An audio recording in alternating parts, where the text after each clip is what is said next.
body and soul.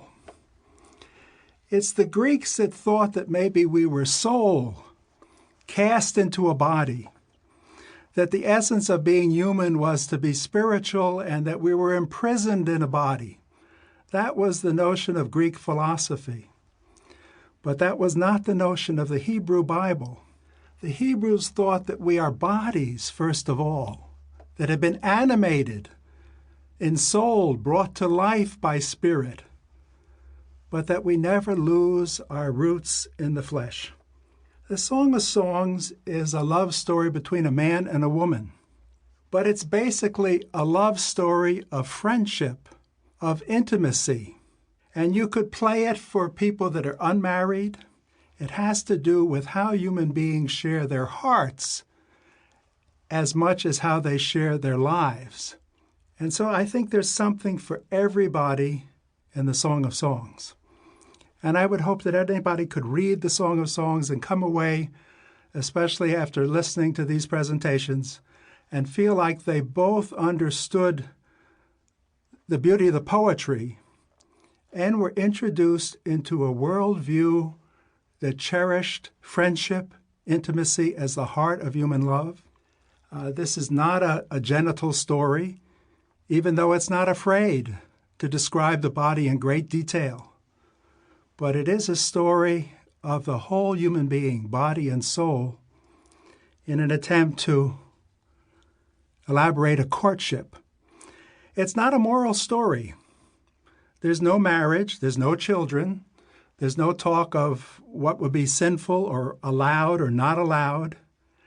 It is a celebration that at the bottom of whatever relationship we have in society, whatever moral constraints we wish to impose upon ourselves, at the bottom of that, if there wasn't affection, if we weren't made to give ourselves, to have a deep love and affection, intimacy for another, we couldn't build any kind of relationship.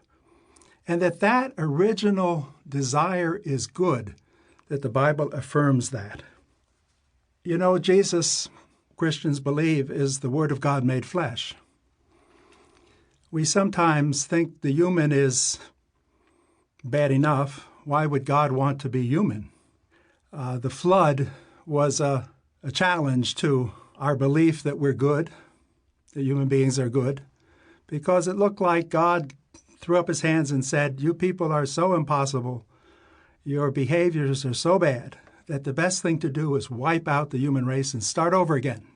But Jesus was different. Jesus is God saying, I'll come into a stable, I'll die on a cross, I'll accept the human condition with whatever it brings.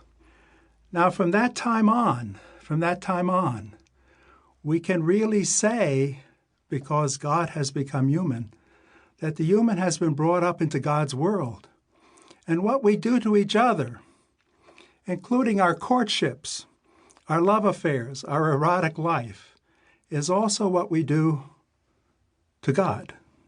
It has a sacred and Catholics would say sacramental dimension. In the 25th chapter of Matthew, it's quite clear. When you feed the hungry, when you clothe the naked, whatever you do to the least of my brothers or sisters, that you've done to me. So that's true of our courtships. That's true of our love life. That's why these poems maybe can tell us something about how do we do this?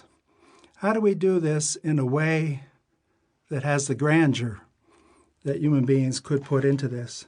Now, at the same time, it doesn't take much to think to yourself, human beings can also be ridiculous. And sexuality can also be a matter of plumbing. And it also can be sublime. And the Song of Songs is love poetry that is mostly sublime. It suggests that we need to believe that despite our material existence, despite the facts of life, that the species must go on and all of that the human heart is engaged in something that is very magnificent when it falls in love. And I finally would say this before I move on to a few other matters in this preliminary talk, that the sexual life of no one is tidy.